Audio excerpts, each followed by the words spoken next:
Praise the Lord.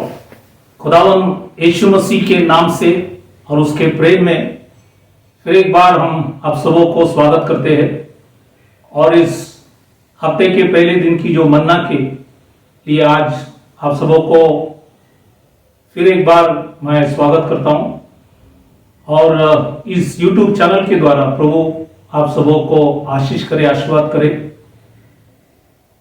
तो ये बार हमने जो नए विषय शुरू किए थे वो था मैं तुम्हारे पर्व से निकम्मा जानता हूं। इस विषय में हमने ये बार पहला भाग लिए थे।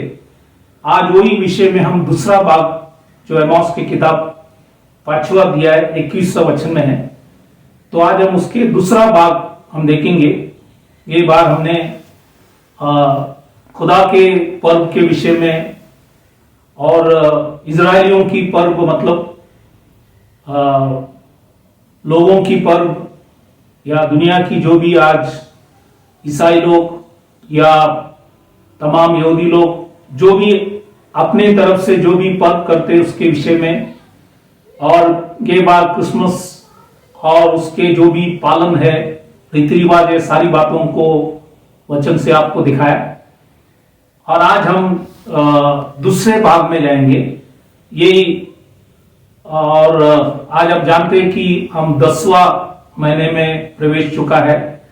उस 10वां महीने का नाम है तेबेत और तेबेत, और दिसंबर 16 से हम 10वां महीने के अंदर प्रवेश किया है। और आज इस नए बातों को हम दूसरे भाग में देखेंगे। तो उस बातों में जाने से पहले हम प्रार्थना करें कि खुदा हमें वचन की समझ दे, हमारे आत्मिक आंखों को खोले ताकि हम वचन को अच्छे से समझ सकेंगे। तो इसलिए आइए हम सभी लोग प्रार्थना करेंगे। तो आइए अपने आंखों को बंद करें, सिरों को झुकाए, हम प्रार्थना करेंगे।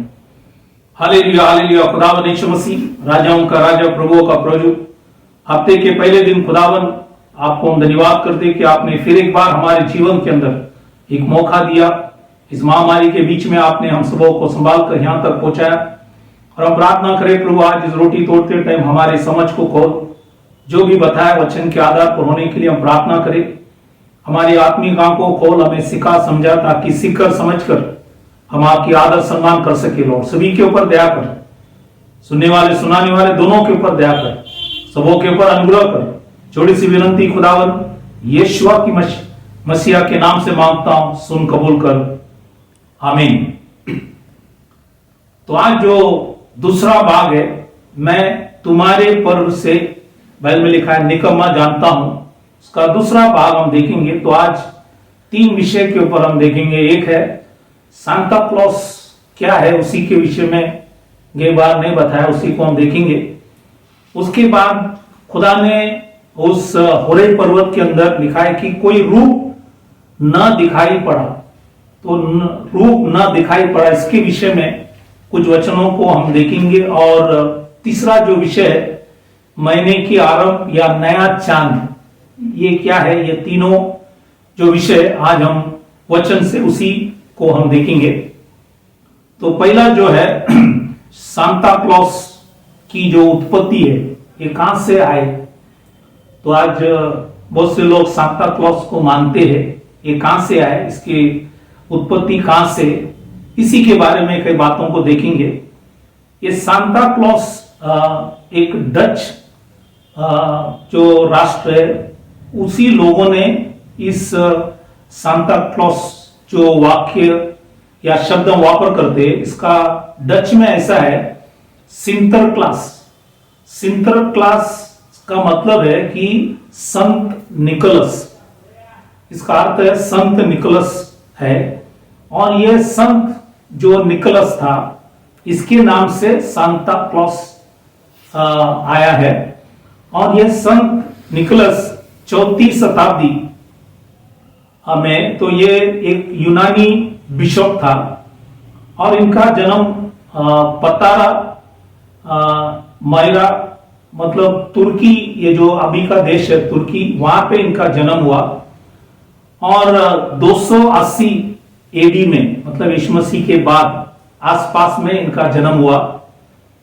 और इनका जो दया और दया के लिए बहुत लोगों ने इनकी तारीफ किए, प्रशंसा किए, और वर्ष में निकोलस की लोकप्रियता फैल गए और उन्हें बच्चों और नाविकों, दैट इज सेलर्स, के रक्षक के रूप में जाने लगे। और ऐसा कहा जाता है कि इन्होंने अपने सारी संपत्ति को दे दिया और गरीब और बीमारियों को मदद करते थे और बच्चों को दान उपहार दिया करते थे। तो ये मेन था कि दान धर्म करना। और इनके विषय में बहुत से कहानियां हैं। उसमें एक विशेष कहानी ये है कि उन्होंने 3 गरीब बहनों को, जो उनके पिता ने उनको दासत्व में और वेश्यागिरी में उनको भेजने के लिए उन्होंने जब सब तैयारी किए, तो ये निकोलस जाकर उनको दहेज प्रदान किए। और लिखा है कि इन बच्चों को ये गलत कामों से उन्होंने बचाया और इसी की वजह से दहेज देने से उनकी शादी हो सके और उन्होंने उनके पिता को जाकर ये दहेज जो है दिया गया और इसी की वजह से इन 3 गरीब बहनों को उन्होंने बचाया। तो ऐसे ऐसे बहुत से उनका कहानियां हैं जो उन्होंने अच्छे अच्छे काम किए थे।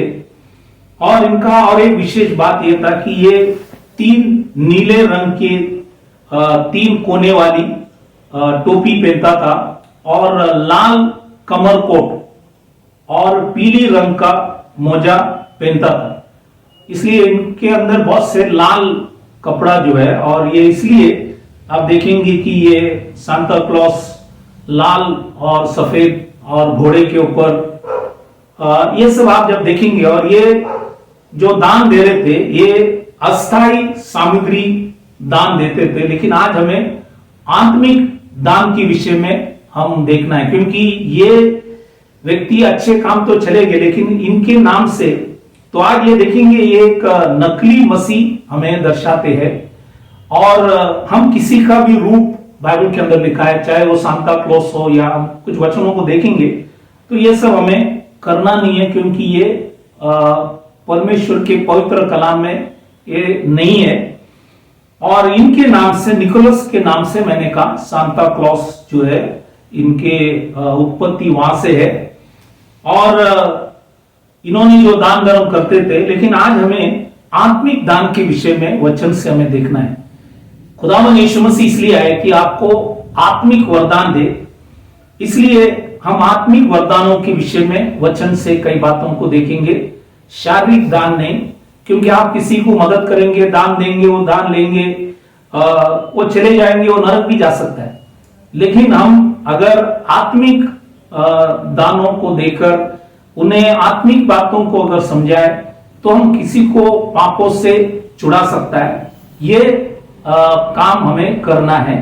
इसलिए आत्मिक वरदानों के विषय में खुदा ने क्या कहा है उसके बारे में हम कई वचनों को देखेंगे। तो परमेश्वर की दास पौलुस जो एफिसियों की मंडली को जब प्रचार कर रहे थे, क्योंकि एफिसी जो जगह था ये भी एक मूर्ति पूजक जगह थे, वहां पे भी बहुत से रीति रिवाज चलते थे, लेकिन उसमें से पौलुस ने कुछ लोगों को खुदा के मार्गों में ले आए। तो इन्होंने जैसे काम किए वैसे काम आज हम भी करें। तो इसलिए एफिसियों की किताब 4 अध्याय उसमें 8वां वचन लिखता है, परमेश्वर के दास पौलुस ऐसा कहता है, इसलिए वे कहता है वो ऊंचे पर चढ़ा और बंदियों को बंद ले गया और मनुष्यों को दान दिया। तो खुदावन यीशु मसीह ने उसकी आत्मा के जरिए दान दिया गया। इस दान के विषय में हम देखेंगे, क्योंकि दूसरा मंडली को जब पौल प्रचार कर रहे थे, और पहली पत्री कुरिन्थियों की जो किताब है उसके 12वां अध्याय चौथा वचन में परमेश्वर की दास पौलुस ये कुरिन्थियों मंडली को जब समझाते उनसे कहा गया वरदान तो जैसे मैंने कहा कि पहली पत्री जो कुरिन्थियों की किताब है उसका 12वां अध्याय चौथा वचन में लिखता है वरदान तो कई प्रकार के हैं परंतु आत्मा एक ही है। तो एक ही आत्मा जो है तो ये पवित्र शास्त्र में आप जब पढ़ेंगे तो 21 पवित्र आत्मा की वरदान है। तो ये 21 वरदान क्या है हम लोग वचन से देखेंगे। ये अलग अलग मंडलियों को परमेश्वर के दास पौल ने लिखा गया, इसलिए 5 एफिशियंस के किताब में आपको दिखने में आएंगे, 11 कुरिन्थियों की किताब में आपको दिखने में आएंगे और 5 जो है रोमियो की किताब में आपको दिखने में आएंगे। तो कुल मिलाकर 21 वरदान है। हम वचन को पढ़ेंगे तो एफिसियन की कलेसिया जो है वो कलेसिया को जब पौल समझाते थे तो उनको समझाते टाइम एफिसियों की किताब 4 अध्याय 11 वचन जब पढ़ता है वहां पे 5 वरदान उल्लेख किया है। पहला है प्रेरित, यह है सबसे ऊंचा स्थान। नंबर 2 है भविष्यवक्ता। तीसरा जो है सुसमाचार सुनाने वाले। चौथा है रखवाले, वो है पास्टर्स पासवान लोग। और 5वां जो है उपदेशक मतलब टीचर्स लोग सिखाने वाले। तो ये 5 मुख्य है, सबसे ऊंचा स्थान जो खुदा ने वचन के द्वारा दिया गया ये है 5 यहां पे। फिर हम पहले कुरिन्थियन 12वां अध्याय 8वां वचन में जब पढ़ता है तो वहां पे लिखा है बुद्धि की बातें वो सिखाता है, ये भी एक वरदान है। फिर लिखा है पहला कुरिन्थियों 12:8 में ज्ञान की बातें, दैट इज नॉलेज, उसी के विषय में लिखा है। पहला कुरिन्थियों 12वां अध्याय 9 में लिखता है विश्वास भी एक वरदान है। पहला कुरिन्थियों 12वां अध्याय 9 में लिखता है चंगा करने का वरदान। पहला कुरिन्थियन 12वां अध्याय 10 में लिखता है सामर्थ्य का काम, मिरेकल्स। और पहला कुरिन्थियन 12वां अध्याय 10 में भविष्यवाणी। पहला कुरिन्थियन 12वां अध्याय वापिस 10 में परख, परख मतलब डिसर्न करना, परख करने के लिए ये भी एक दान है। और 13वां जो है पहले कुरिन्थियन 12वां अध्याय 10 में अनेक प्रकार के भाषा, वो है 13। 14 जो है पहला कुरिन्थियन 12:10 में भाषा का अर्थ बताना, यह है 14वां वरदान। तो जैसे मैंने कहा गया। और 15वां जो है तो पहला कुरिन्थियन 12वां अध्याय 28 वचन में उपकार, उपकार मतलब एक तरफ का मदद करने वाला। और 16वां जो है वही पहला कुरिन्थियन 12:28 में लिखता है प्रबंध करने वाला, मतलब निदेशक, निदेशक मतलब डायरेक्शन देना, वो इंग्लिश में लिखा है गवर्नेंस, ये है 16। रोमियो की किताब 12 से 7 और 8 वचन पढ़ेंगे, वहां पे आपको 5 वरदानों के विषय में लिखा है। उसमें से 17वां जो है सेवा करने का दान, 18 जो है उपदेशक, 19 जो है दान देने का, मतलब देना भी एक वरदान है, वो वरदान सबके हाथ में नहीं होता है, दान देना। और 20 जो है अगुवाई करना मतलब रूल करना, और 21 जो है दया करना। तो यह है 21 वरदान जो खुदा ने मनुष्यों के लिए, सेवकाई के लिए ये वरदान दिया गया। और इसी के आधार पर और भी कई वचन पौल कुरिन्थियों की किताब जो पहली कुरिन्थियों 12वां अध्याय 11 में लिखता है परंतु ये सब प्रभावशाली कार्य वही एक आत्मा करता है और जिससे जो चाहता है वो बांट देता है। मतलब खुदा उसको बांटता है, कोई मनुष्य बांट नहीं सकता है, हर वरदान खुदा बांटता है।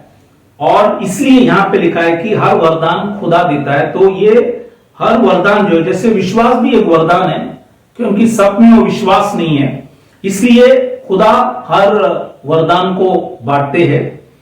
दूसरा एक वचन पहली पत्री कुरिन्थियों की किताब 12वां अध्याय 31वां वचन, उसमें भी लिखा है, तुम बड़े से बड़े वरदानों की धुन में रहो, परंतु मैं तुम्हें और भी सबसे उत्तम मार्ग बताता हूं। ये उत्तम मार्ग क्या है? ये अगले अध्याय पहले कुरिन्थियों 13वां अध्याय में जब जाएंगे, पूरा अध्याय प्रेम के विषय में। वो प्रेम मतलब अगापे प्रेम, ये प्रेम जो है अगापे प्रेम के विषय में लिखा है।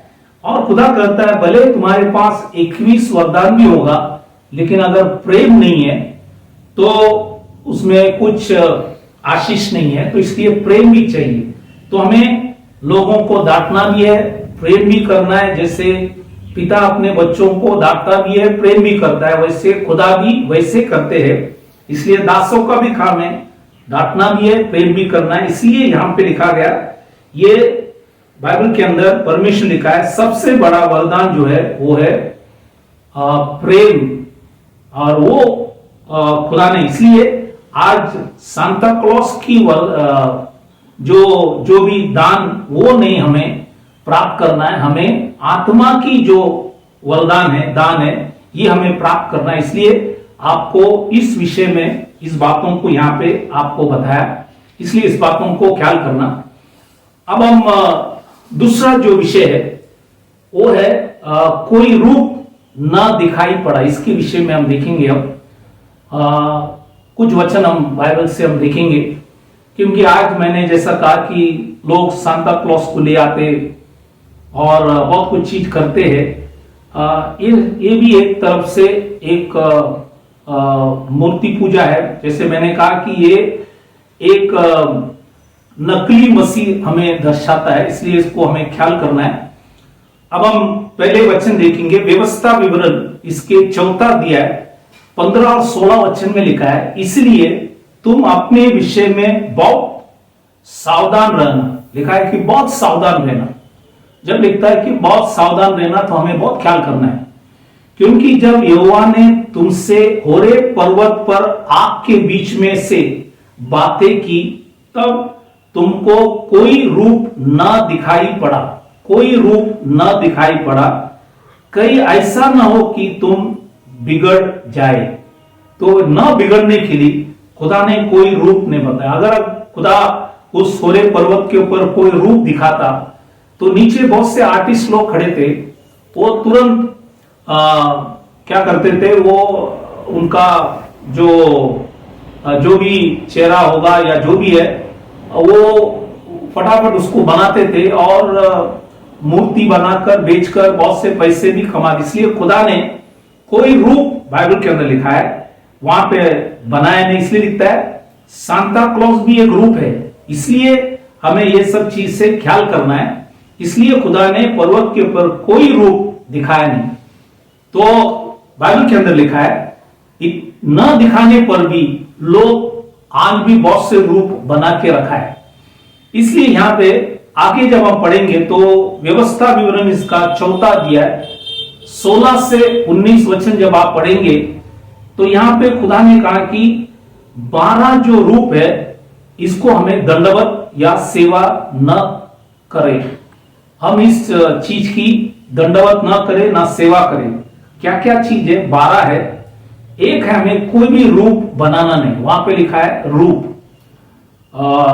दूसरा है कोई भी आकृति, मतलब कोई फिगर, कोई आकृति हमें बनाना नहीं। तीसरा चीज है कोई पुरुष। चौथा चीज है कोई स्त्री। पांचवा चीज है कि किसी पशु। छठवां चीज है किसी पक्षी। सातवां चीज है रेंगने वाले किसी जंतु। आठवां चीज कोई मछली। नौवां चीज सूरज। 10वां चंद्रमा। 11 सब तारों और 12 आकाश के सारे तारंगन, मतलब प्लैनेट्स, जितने भी प्लैनेट्स है, ये ग्रह जो है, ये सब चीज। तो इसी को किसी को हमें इसका कोई भी रूप बनाना नहीं।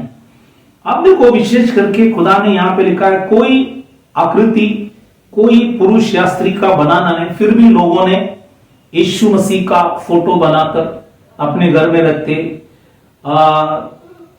मेरी का फोटो बनाकर रखते, या 12 शिष्यों की फोटो, या कोई एक्टर, कोई एक्ट्रेस, कोई पॉलिटिकल फिगर, कोई संत, कोई व्यक्ति, या हमारे घर में हमारे माँ बाप या बच्चों, ये सब फोटो हमें रखना नहीं, क्योंकि यीशु मसीह, खुदावंद यीशु मसीह जिंदा है, जीवित है, वो मरा नहीं है, मरकर जी उठा है। इसलिए आज देखो सबके मोबाइल के अंदर भी बहुत से फोटो, पहला फोटो आप निकलेंगे तो कोई यीशु का फोटो या मेरी का फोटो या अपने फोटो, क्योंकि आज बहुत से सेल्फी है। और ये सब लोग, ये सब चीज आज अंतिम समय में, क्योंकि बाइबल में लिखा है कठिन समय आएगा, और उसमें लिखा है कि विशेष करके सब स्वातिक, मतलब सेल्फी, लवर्स ऑफ सेल्फ करके इंग्लिश में लिखा जो है वो है सेल्फी वर्ड, वहां से आया। इसलिए अपने आप को हम कई वैसे आज हम आप देखेंगे मोबाइल में अलग अलग पोस्ट जो है उसकी फोटो हम लगा कर रखते हैं कि हम अपने आप को बड़े बनाकर हम करते हैं। इसलिए हम हर जगह ये कोई भी चीज हमें रखना नहीं। ये बाइबल के अंदर लिखा है, इसके विषय में कई बातों को और भी देखेंगे। ये जुना करार में लिखा गया। जब हम नए करार में रोमियो की किताब में परमेश्वर की दास पौलुस, क्योंकि रोमियो की जो लोग हैं वो भी ये सब आकार को मानने वाले थे, रूप को मानने वाले थे। इसलिए पॉल रोमियो की मंडली को भी जब प्रचार करते टाइम रोमियो की किताब पहला अध्याय 23 और 25 में लिखता है, और अविनाशी परमेश्वर की महिमा को नाशवान मनुष्य और पक्षियों और चार चौपाइयों और रेंगने वाले जंतुओं की मूरत के समानता में बदल डाला। तो ये अविनाशी जो परमेश्वर है उसको नाशवंत चीज में क्या किया, बदल डाल दिया। और लिखा क्योंकि उन्होंने परमेश्वर की सच्चाई को बदलकर झूठ बना डाला और सृष्टि की उपासना और सेवा की, न कि उस सृजनहार की जो बाइबल लिखा है सदा धन्य है, आमीन। तो हमें सृजनहार की सेवा करना है जो जीवित है। कोई भी बना हुआ चीजों को लेकर अपने घर में ले आना नहीं। इसलिए वचन यहां पे भी लिखा गया। आगे हम जब प्रेरित की किताब जब पढ़ते हैं, जैसे पॉल ग्रीस में एथेंस, मार्सिल्स, वहां पे जब प्रचार करने गए तो वहां पे एक पत्थर में लिखा था अनजान परमेश्वर। तो पत्थर में अनजान परमेश्वर करके लिखा था, और वहीं पे बहुत से लोग जाकर पूजा करते थे।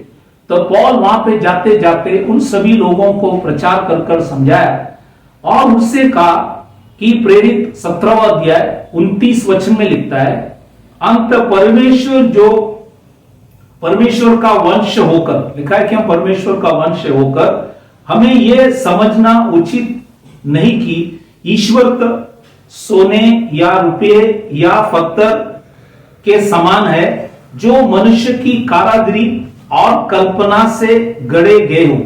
तो आज परमेश्वर सोना चांदी नहीं, पत्थर नहीं, या मनुष्य की कोई कारागिरी नहीं या कल्पना नहीं, लेकिन वो जीवित है, वो सच्चा है, वो कल भी था, वो आज भी है, वो कल भी रहने वाला जीवित खुदा है। इसलिए आज हम जब जीवित है, हम ऐसे माने उसको जो जीवित है, मरे हुए चीजों को नहीं, कि जो चले गए उनका फोटो लेकर हमें स्तुति आराधना करना नहीं है। इसलिए बातों को मैं आपको वचन से बताया।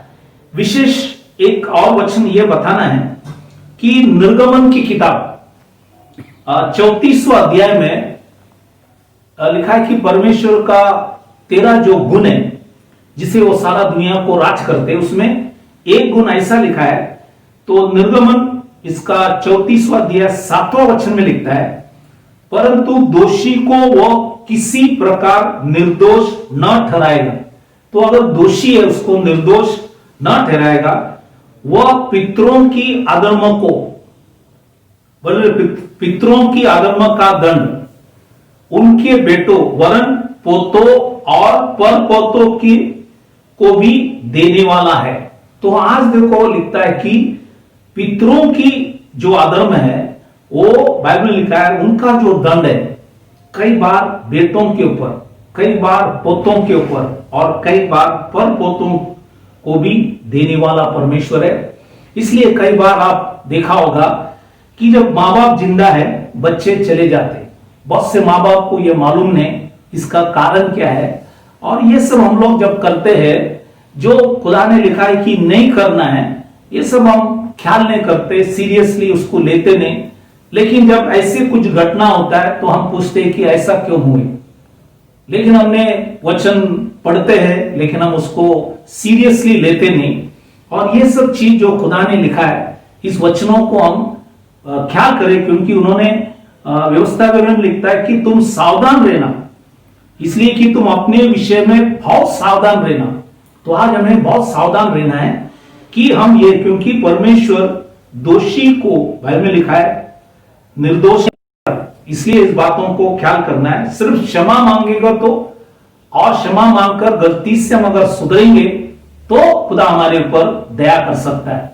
लेकिन अब वो बार बार वही गलती, क्षमा मांगेंगे उसके बाद वही गलती अगर हम सालों साल करते रहेंगे तो फिर हमें क्षमा नहीं है। इसलिए इस बातों को हमें ख्याल करना है। दूसरा कोरिन्थियों का किताब उसका 6वां अध्याय 16 वचन में परमेश्वर के दास पौलुस ऐसे लिखा है कि और मूर्तियों के साथ परमेश्वर का मंदिर का क्या संबंध। तो आज हम परमेश्वर का मंदिर है तो हमें मूर्तों से क्या संबंध है या मूर्तियों से क्या संबंध है, तो इसलिए हम इस बातों को ख्याल करना है। अलग अलग दासों ने अलग अलग पुस्तकों के अंदर परमेश्वर की आत्मा की बातों को लिखा है, हम उस बातों को ख्याल करें।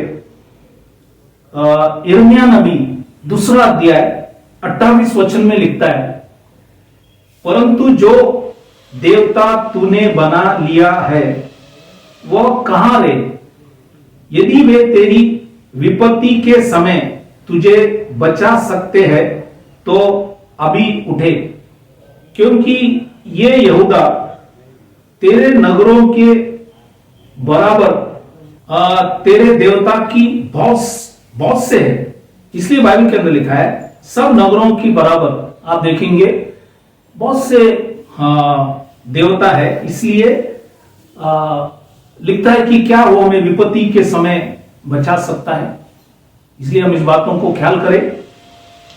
परमेश्वर के दास दाऊद भजन संहिता में लिखता है, भजन संहिता 16वां अध्याय 4 वचन लिखता है, जो पराया देवता की पीछे भागते हैं उनका दुख बढ़ जाएगा।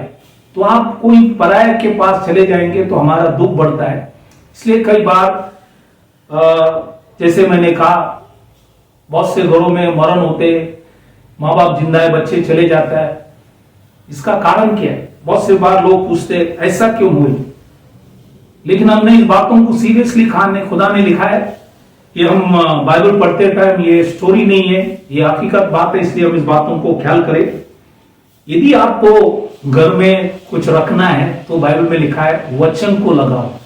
हम एक वचन पढ़ेंगे, व्यवस्था विवरण इसका 11वां अध्याय 20 और 21 वचन जब आप पढ़ेंगे तो वहां पे लिखा गया कि और उन्हें अपने अपने घर के चौखटों के बाजुओं और अपने फाटकों के ऊपर लिखना, इसलिए कि जिस देश के विषय यहोवा ने तेरे पूर्वजों से शपथ खाकर कहा था कि मैं उसे तुम्हें दूंगा, उसमें तुम और तुम्हारे बच्चे दीर्घायु हो और जब तक पृथ्वी के ऊपर का आकाश बना रहे तब तक वे भी बने रहे। मतलब आज घर के अंदर आप कोई फोटो मत लगाओ, खुदा यीशु मसीह का भी नहीं, क्योंकि यीशु मसीह का फोटो भी एक मूर्ति पूजा हो जाता है, क्योंकि वचन में लिखा है कोई आकार बनाकर रखना नहीं।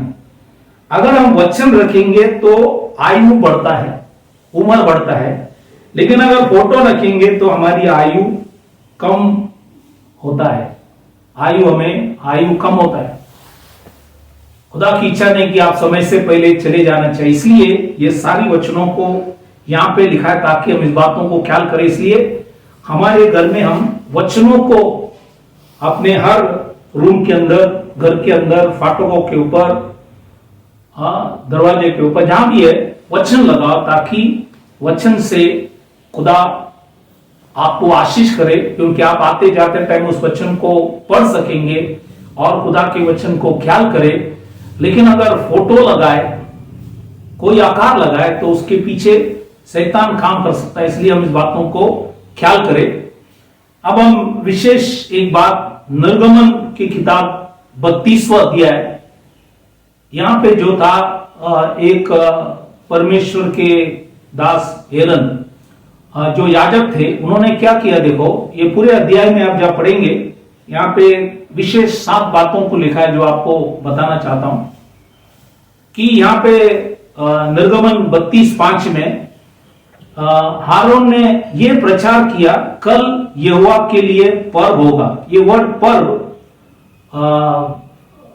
इब्रानी भाषा के अंदर काग है। काग का मतलब है एक उत्सव, मतलब सेम ये दूसरा वर्ड है। जैसे दूसरा वर्ड हमने ऑलरेडी देख चुका, वो था मोवादा, वो भी उत्सव है। ये भी वर्ड है काग, मतलब उत्सव। और उन्होंने ये परमेश्वर का उत्सव समान ये उत्सव भी उन्होंने मनाया। तो उन्होंने क्या किया, देखो पहला चीज, निर्गमन इसका 32वां अध्याय 4 वचन में लिखा है, सोने का एक बछड़ा डालकर बनाया और कहा, ये इज़राइल तेरा ईश्वर जो तुझे मिस्र देश से छुड़ा ले लाया है, ये लिखा है कि वह यही है। तो बोला ये बछड़ा जो है ये तुम्हें मिस्र से छुड़ाया करके उन्होंने कहा गया। ये था पहला चीज उन्होंने किया।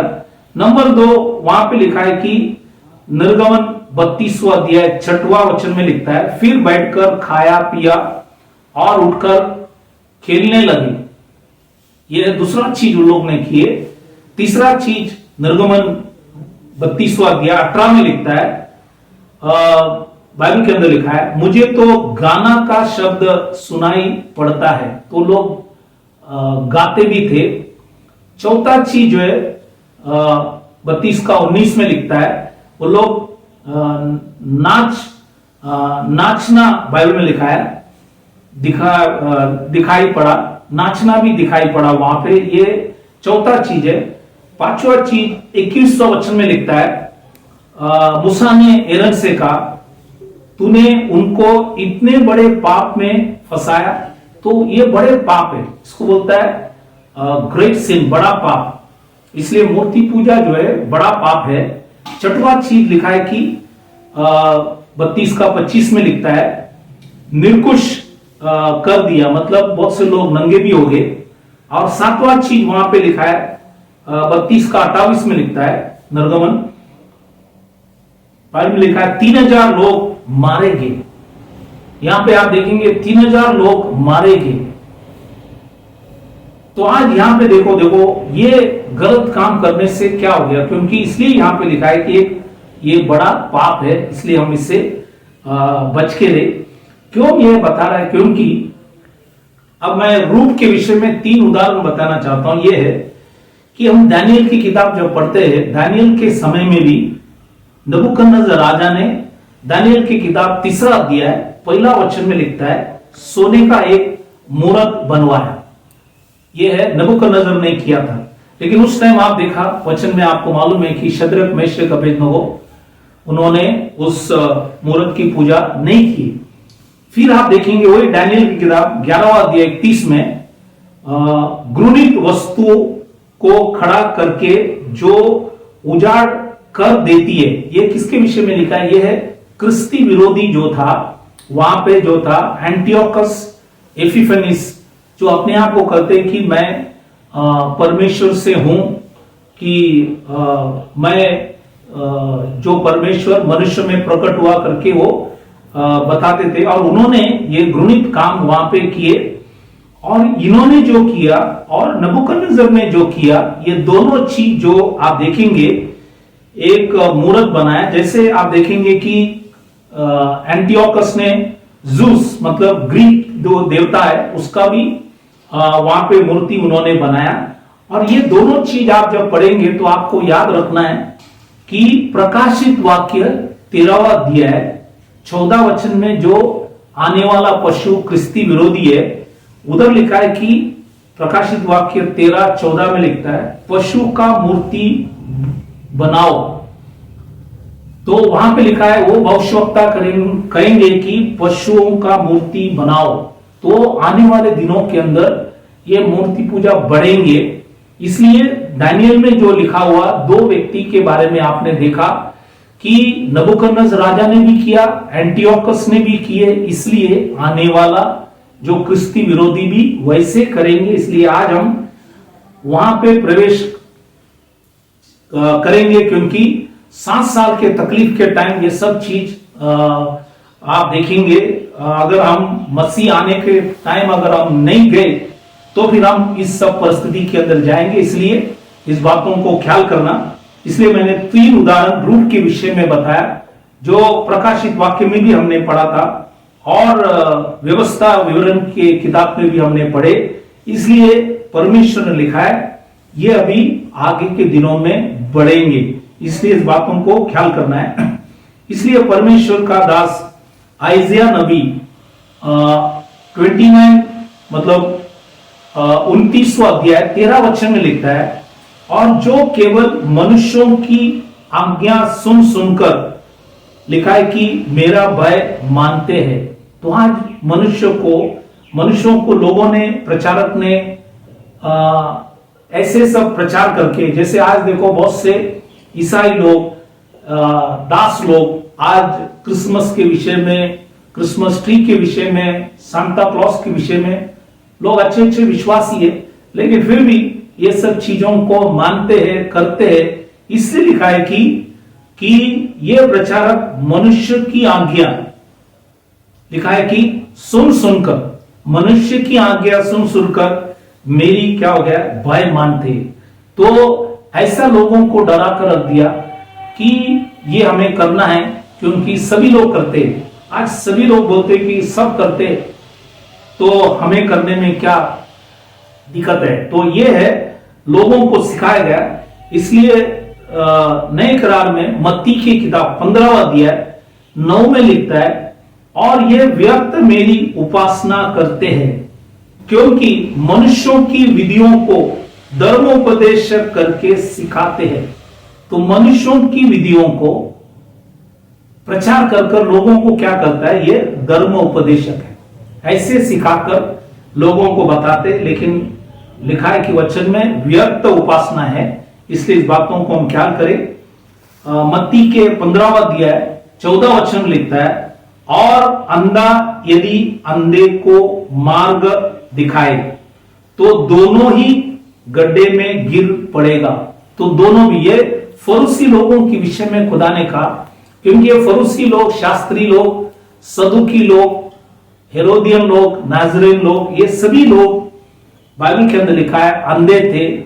वैसे आज बहुत से ईसाई लोग खुदा यीशु मसीह के नाम लेते हैं, लेकिन बाइबल के अंदर लिखा है अंधा है, इसलिए हम भी अंधे न बने। इसलिए इस बातों को, वचन को ख्याल करना।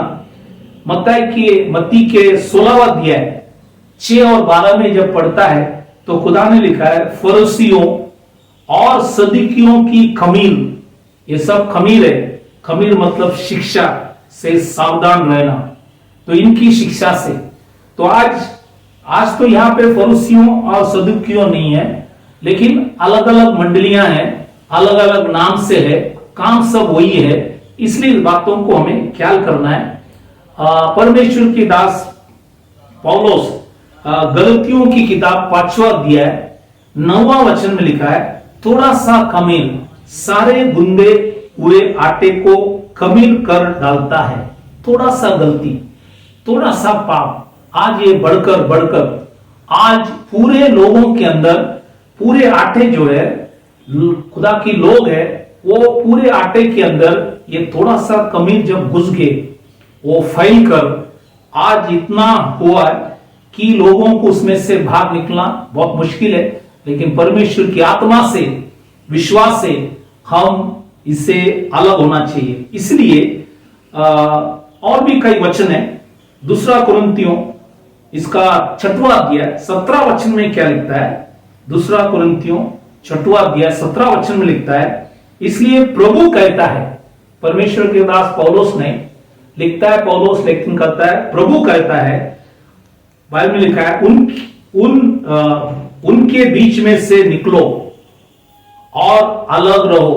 तो खुदा ने कहा ये सब गलतियों से हमें बाहर निकलना है और हमें अलग रहना है। तो मसीह जीवन एक अलग जीवन है कि अलग रहना है, लेकिन खुदा के ऊपर भरोसा करके हमें जीना है, वो हमें चला सकता है। इसलिए यहां पे लिखा है कि उनके बीच में से निकलो और अलग रहो। जहां पे गलत है उसी में हम भी सौभाग्य ना हो, इसलिए इस वचन को लिखा गया।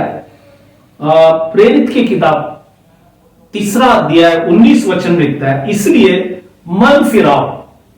अगर आज भी हमारे अंदर कोई गलती है, खुदा लिखता है कि मन फिराओ, लौट आओ कि तुम्हारे पाप मिटाया जाए, जिससे प्रभु के सम्मुख से विश्रांति के दिन आए। विश्रांति के दिन मतलब एक रिवाइवल, एक पुनर्जीवन खुदा आपके जीवन में कर सकता है। इसलिए पश्चाताप करेंगे, पुनर्जीवन वो हमें जिलाएंगे। इसलिए हमें बार बार खुदा से क्षमा मांगकर, क्योंकि अगर हमारे पास घर में अगर फोटो नहीं है, लेकिन अगर दिल के अंदर कोई आकार हमने रखा है, दिल के अंदर किसी के भरोसा, किसी के ऊपर अगर हमारी विश्वास है, आप चाहे बोलेंगे हमारे घर में तो कुछ नहीं है, लेकिन दिल के अंदर भी होगी। इजरायली लोगों के घर में नहीं था, लेकिन दिल के अंदर थे। इसलिए हर चीज को हम निकाले और खुदा से पश्चाताप मांगे और मन फिराओ और लौट आओ, ताकि खुदा आपको स्वीकार कर सकेंगे।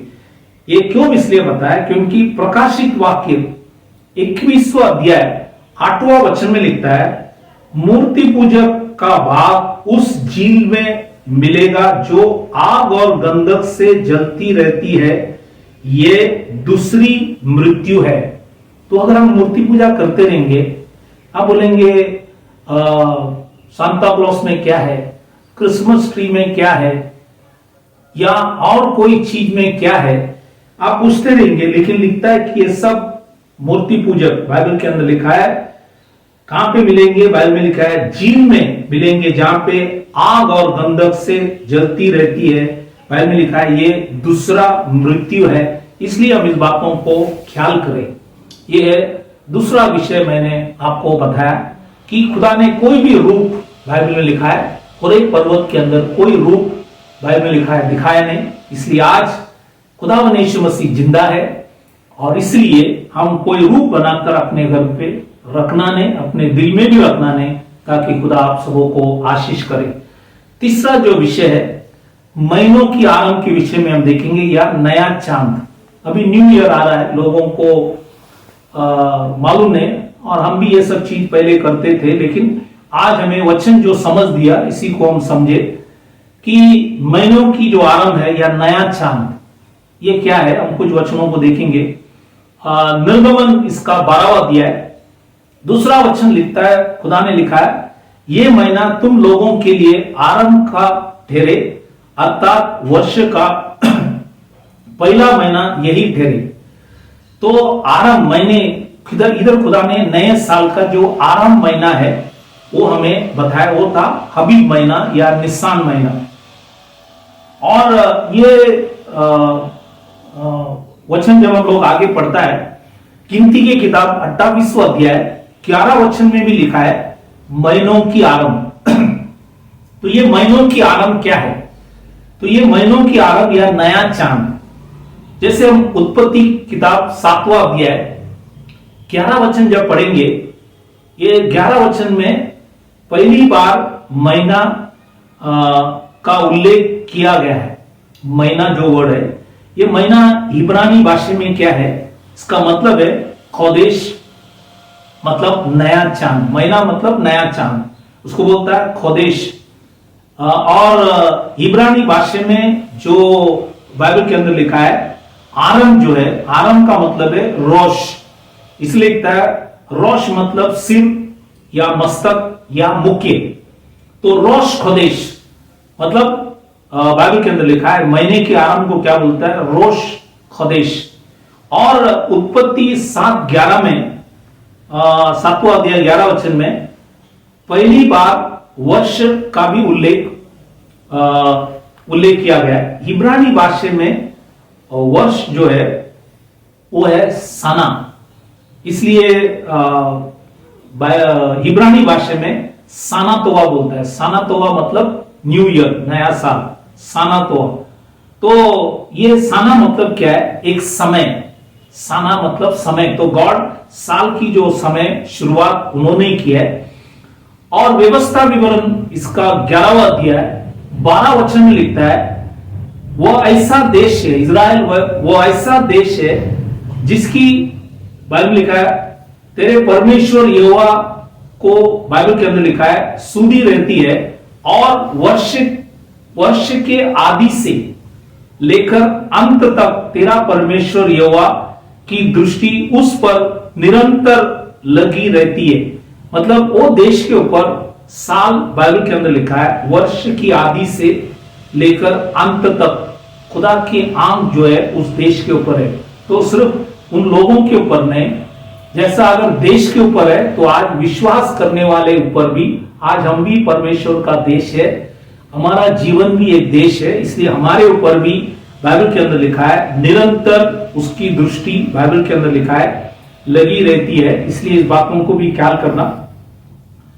महीने की जो आरंभ ही नया चांद है। महीने की जो आरंभ है इसी को नया चांद भी कहते हैं, क्योंकि उत्पत्ति के 37वां अध्याय जो है उसका 9वां वचन जब हम पढ़ेंगे तो वहां पे पहली बार चंद्रमा के विषय में उल्लेख किया है। और ये चंद्रमा जो है ये इब्रानी भाषा में चांद या चंद्रमा ये है येराक मतलब महीना। येराक मतलब महीना, या दूसरा अर्थ जो है वो है खोदेश या खादेश। खोदेश या खादेश। खादेश का मतलब क्या है? खोदेश का मतलब है नया, दोबारा बनाना या नवीकरण, मतलब रिन्यू। जैसे हम कभी भी मोबाइल रिन्यू करते हैं वैसे हमको भी नया बनना है। तो हर साल खुदा हमें नया बनाने की कोशिश कर रहा है, इसलिए लिखा है कि तो ये चांद जो है या चंद्रमा यूनानी भाषा में नुमेनी मतलब नी मतलब नया, मेन मतलब महीना। तो ये नया महीना जो है ये नया महीना का उत्सव। तो खुदा के पवित्र कलाम से नया चांद, ये कुलुसियों की किताब 2 अध्याय 16 और 17 वचन में आपको ये नए चांद के विषय में भी उल्लेख किया है। तो ये नया चांद ये महीने का आरंभ है और ये हमें नया साल बताता है। ओके, न्यू ईयर मतलब महीने की जो आरंभ या नया चांद मतलब ये नया साल।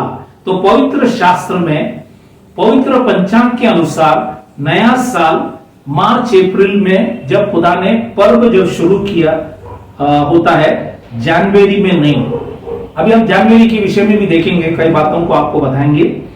तो महीने के आरंभ ये नया चांद जो मैंने बताया, इसके बाइबल में अलग अलग वचन दिया गया, अलग अलग दासों ने लिखा गया। ये आप इसको लिख के रख सकता है और पढ़ भी सकता है। तो ये 9 वचन है, ये आपको मैं बताना चाहता हूं कि महीने की आरंभ या नया चांद का वचन ये है। पहला है गिनती की किताब 10वां अध्याय 10वां वचन में लिखा है। दूसरा बार पहले शमूएल 20वां अध्याय 5 में लिखा है। तीसरा बार पहला इतिहास 23वां अध्याय 31 वचन में लिखा है। चौथा बार दूसरा इतिहास 2 अध्याय 4 वचन में लिखा है। पांचवा जो है इज़रा की किताब 3 अध्याय 5वां वचन में लिखा है। छठवां जो है नहम्याह की किताब 10वां अध्याय 33वां वचन में लिखा है। 7वां जो है एजिकियल की किताब 45वां अध्याय उसका 17वां वचन। 8वां जो है होशे की किताब 2 अध्याय 11 वचन में लिखा है, और 9वां है नए करार में कुलुस्सियों की किताब 2 अध्याय 16 वचन में लिखा है। तो ये 9 वचन है महीने की आरंभ या नए चांद के विषय में लिखा गया। जब हम गिनती के किताब में आते हैं, इसका 28वां अध्याय 11 से 15 वचन जब पढ़ते हैं, वहां पे महीने के आरंभ में 4 बलि चढ़ाना है। महीने के आरंभ में मतलब नए साल में 4 बलि हमें चढ़ाना है। ये क्या बलि है, ये आप पढ़ेंगे तो आपको मालूम पड़ेगा। एक है होम बलि, दूसरा है अन्न बलि, तीसरा है दाख मधु बलि, और चौथा है पाप बलि। ये चारों जो बलि है, ये हमें खुदावन यीशु मसीह दर्शाते हैं। नए करार में चारों जो बलि है, ये हमें खुदावन यीशु मसीह हमें दर्शाता है। तो होम बलि जो नए करार के अंदर इब्रानियों की किताब 10वां अध्याय 10वां वचन में लिखा है, खुदावन यीशु मसीह की देह के एक ही बार बलिदान चढ़ाया। वो है होम बलि। खुदा ने यीशु मसीह ने एक बार बलिदान चढ़ाया, वो है हमारे होम बलि। अन्न बलि और दाख मधु बलि जो है, ये यूहान की सुवर्तमान 6वां अध्याय 53वां वचन में लिखता है, मनुष्य के पुत्र का मांस न खाओ और उसका लहू न पियो, तुम्हें जीवन नहीं। तो खुदा ने कहा कि मांस खाओ, लहू पियो। वो मांस जो है अन्न बलि, लहू जो है दाख मधु बलि है, और ये जब खाएंगे तो बाइबल के अंदर लिखा है तुम्हें जीवन मिलेगा, अगर नहीं है तो नहीं है। और इसी की वजह से आप देखा होगा वचन में 70 शिष्य लोग खुदावन यीशु मसीह को छोड़कर चले गए, क्योंकि उन्होंने आत्मिक बातों को समझाना है। वो शरीर और लहू पीने के लिए नहीं खा, वो आत्मिक अर्थ हमें बताया। उसका शरीर है उसका वचन, लहू है जिसे हमें क्षमा मिलता है, उसी के विषय में कहा गया। और चौथा जो बलि है वो है पाप बलि, जिसके विषय में इब्रानी की किताब 10वां अध्याय 12 में लिखता है, पाप के बदले एक ही बलिदान सर्वदा के लिए चढ़ाया। तो पाप के लिए एक ही बलिदान, क्योंकि जुना करार में हर टाइम बाइबल के अंदर लिखा है बलि चढ़ाते थे, लेकिन नए करार में खुदावन यीशु मसीह एक बार पाप बलि करके हमें पापों से छुड़ाया। इसलिए ये है नए चांद के समय या महीने के आरंभ में 4 बलि चढ़ाना है, और ये खुदावन यीशु मसीह दर्शाते, मतलब नए साल जब शुरू होता है तो हम खुदावन यीशु मसीह को याद करें कि उनकी बलिदान से आप और मैं बचा है। इसलिए सारा आदर सम्मान खुदावन यीशु मसीह को देना है। अब हम कई वचनों बातों को और भी देखेंगे।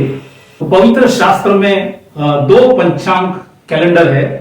नागरिक पंचांग उत्पत्ति से निर्गमन तक है, और पवित्र पंचांग कैलेंडर जो है निर्गमन से शुरू होता है, और वो वचन के अंदर अभी तक है। नागरिक पंचांग जो है तीसरी या यथानी महीने से शुरू होता है।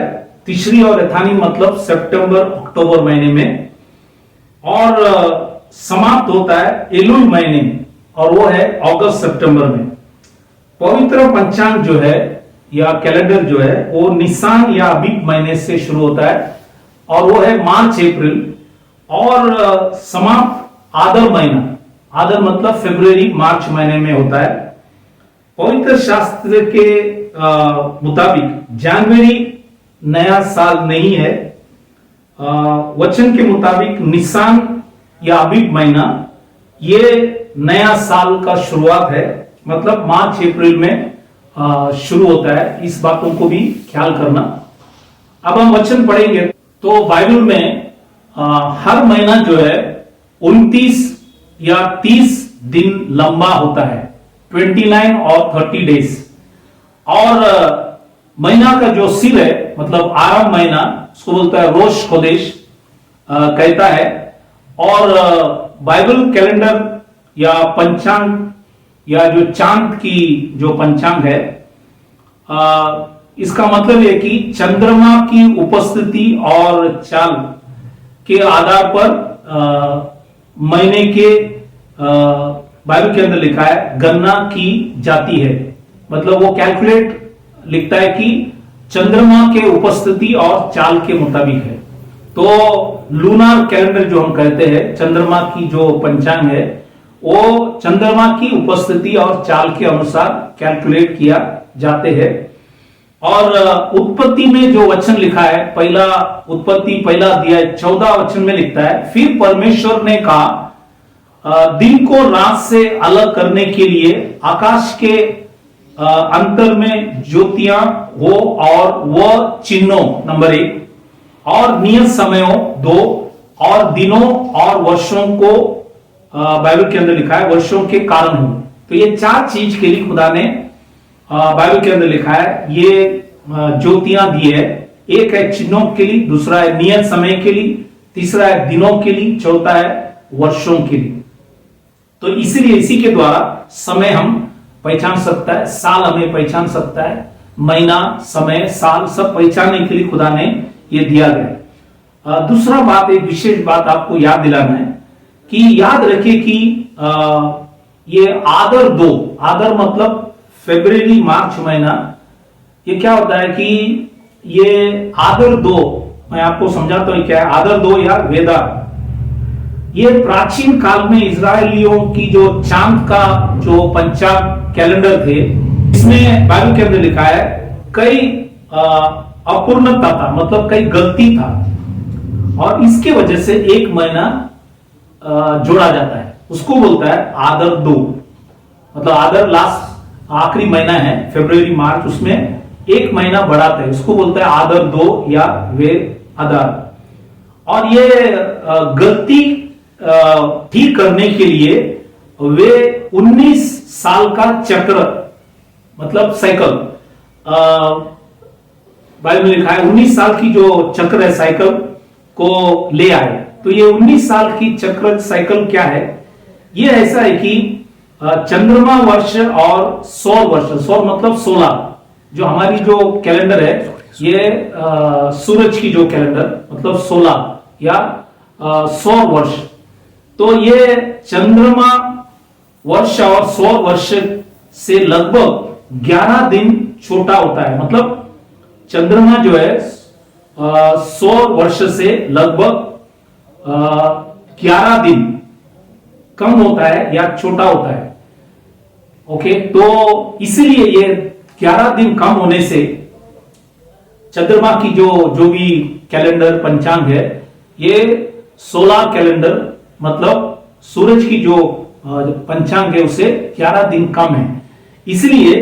और 19 साल की ये जो चक्र है, ये क्या किया है कि हर 19 साल के अंदर हर 2 या 3 साल में एक महीना जोड़ता है, उसको बोलता है इंटर कैलेंडर, मतलब एक महीने को जोड़ता है। वो इसलिए जोड़ता है कि चंद्रमा की जो पंचांग है और सौर मतलब सूरज की जो, ये दोनों भी बाइबल में लिखा है बराबर होने के लिए ये जोड़ा गया।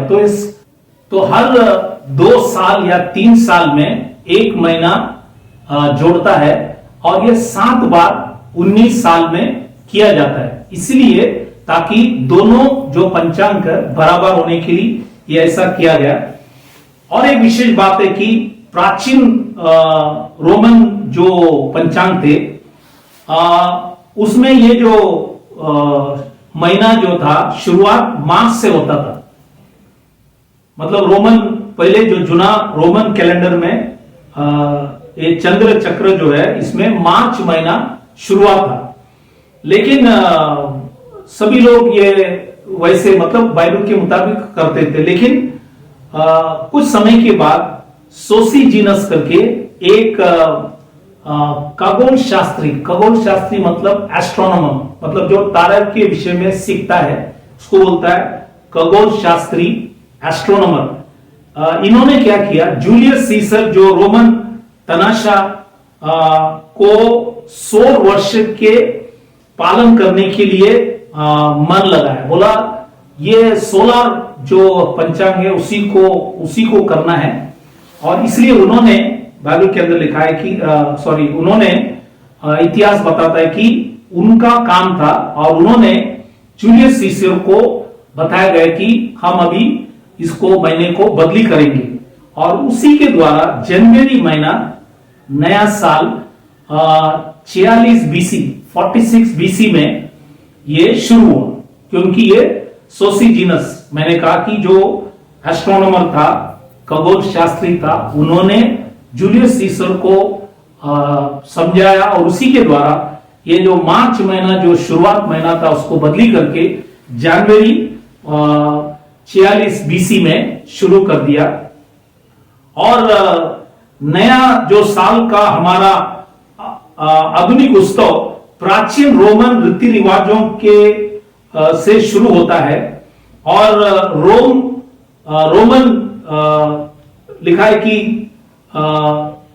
कि जो एक देवी था या रोमन की जो देवियों में से एक देवता था जानस, ये जानस से आया जनवरी, तो ये भी एक देवता था, वहां से आया जनवरी और उसी के नाम में ये जनवरी महीना शुरू हो गए।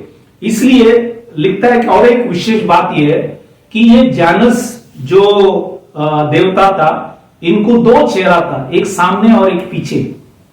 तो वो ये दो चेहरा जो था उसमें वो आगे जब देखता है तो वो भविष्य की ओर देखता है, पीछे जब देखता है तो अतीत मतलब भूतकाल पास्ट, उसी के विषय में वो देखता है। इसलिए इनको दो चेहरा है करके ये इतिहास में लिखा गया और यहां से जनवरी महीना शुरू हुआ।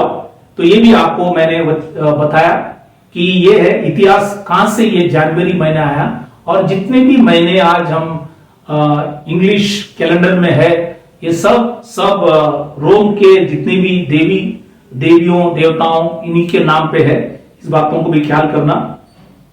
और 1570 में पोप ग्रेगरी, ये है 13वां जो था, वो एक नया पंचांग ले आने के लिए उन्होंने जेसुइट खगोल शास्त्री, मतलब वही एस्ट्रोनॉमर जिनका नाम था क्रिस्टोफर क्लैविस से कहा कि तुम एक नया पंचांग ले आओ। ये पोप ग्रेगोरी ने कहा था और उसी के मुताबिक कई 12 साल के बाद फरवरी 24 तारीख 1582 में ये ग्रेगोरियन कैलेंडर लागू किया गया और आज हमारे पास जो है ये ग्रेगोरियन कैलेंडर आज विश्व में सभी लोग मानते हैं। और उसी के द्वारा जनवरी 1 जो है ये नया साल, यहां पे भी वही नया साल उन्होंने भी रखा गया। और ये मूल जूलियन कैलेंडर या जूलियन पंचांग में वर्ष का पहला दिन था और 153 बीसी 153 बीसी के बाद रोमन कैलेंडर के अंदर भी ये जनवरी महीना ये मानते थे। और इसलिए आपको वचन से आपको बताया गया इतिहास के द्वारा कि जनवरी ये पहला दिन ये है नया साल, रोमियो लोगों ने ये सब ले आए। तो इसलिए आज वचन के मुताबिक हम जब पढ़ते हैं तो हमारे लिए नया साल मार्च अप्रैल जब पर्व शुरू होता है तब होता है। इसलिए ये सारी बातों को आपको इसलिए बताया ताकि आप इस वचन को ख्याल करें, तो आज हमारे अंदर जो भी गलत है उसी को हम सुधारें और वचन के मुताबिक हम इस बातों को माने ताकि परमेश्वर तुम्हें आशीष करे। इसलिए आज हम 3 विषय जो सांता क्लॉस के विषय में, जो उसके उत्पत्ति के विषय में देखा, कोई रूप ना दिखाई पड़ा उसके विषय में देखा, और हमने वचन से हमने ये भी देखा गया कि महीने की जो आरंभ या नया चांद नया साल उसके विषय में भी आपको वचन से बताया गया। इसलिए इस वचन के द्वारा प्रभु आप सबों को आशीष करे। इसलिए आज हमने ये जो विषय था, मैं तुम्हारे पर्व से निकम्मा जानता हूं, इसका पहला भाग, और आज हमने दूसरा भाग यहां पे समाप्त किया और ये आखिरी भाग है। अगली बार हम 10वें महीने के विषय में कई बातों को वचन से जो भी लिखा है देखेंगे। तो इसलिए सभी लोग इस वचन को समझ के लेना और जो भी गलतियां हैं हम सुधार के लिए, ताकि खुदा आप सबों को आशीष करे, आशीर्वाद करे। तो आइए हम सभी लोगों के लिए दुआ करें, प्रार्थना करें, ताकि खुदा सबों को आशीष करे। यदि कोई बीमार, तकलीफ, परेशानी के अंदर है, इस प्रार्थना के जरिए खुदा सबों को आशीष करे। तो हम विश्वास की प्रार्थना करें। तो इसलिए आइए हम लोग अपने सिरों को झुकाए, आंखों को बंद करें, हम प्रार्थना करें। हालेलुया। खुदावन यीशु मसीह, राजाओं का राजा, प्रभुओं का प्रभु, इस समय के लिए खुदावन हम आपसे विनती प्रार्थना करें, जो भी वचन आज प्रचार किया गया उस वचन के द्वारा हम सभी के समझ को खोलना, ताकि हम सीखकर समझकर तुझे आदर करें, सम्मान करें, और आपकी दृष्टि में जो योग्य करने के लिए खुदावन हम सबों को सिखाना, हमारे ऊपर दया कर और हमें वचन की समझ दे, ताकि वचन से चले और आपके नाम को आदर सम्मान करें। आज खुदावन सभी भाई बहन जो भी यदि कोई बीमार, तकलीफ, परेशानी, संकट, मुसीबत, अलग अलग समस्या के अंदर फंसे, तो हम प्रार्थना करें खुदावन आपने काय फटके से उन्हें चंगाई कर, और आपने भाई और लहू से उनके सारे अपराधों को क्षमा कर उन्हें आशीष कर, उन्हें आपके मार्गों में चला, ताकि आपके नाम की महिमा, स्तुति, आराधना कर सके। और सभी के ऊपर दया कर, सबों को अनुग्रह कर, सबों को आपके वचनों से चला। आपने हमारी विनती प्रार्थना सुना, धन्यवाद कर छोटी सी विनती खुदावन यीशु मसीह के नाम से मांगता हूं, सुन कबूल कर, आमीन। तो फिर एक बार खुदा आप सबों को आशीष करे, और इस महामारी के अंदर भी खुदा ने हम सबों को यहां तक पहुंचा, इसलिए हम खुदा को धन्यवाद करें। और हर समय हम पश्चाताप करते रहे, और एक पुनर्जीवन की सेवा के लिए हम परमेश्वर से प्रार्थना भी करते रहे, ताकि खुदा आप सबों को आशीष करे। और जब तक हम नहीं मिलते तब तक खुदा आप सबों को आशीष करे, आशीर्वाद करे।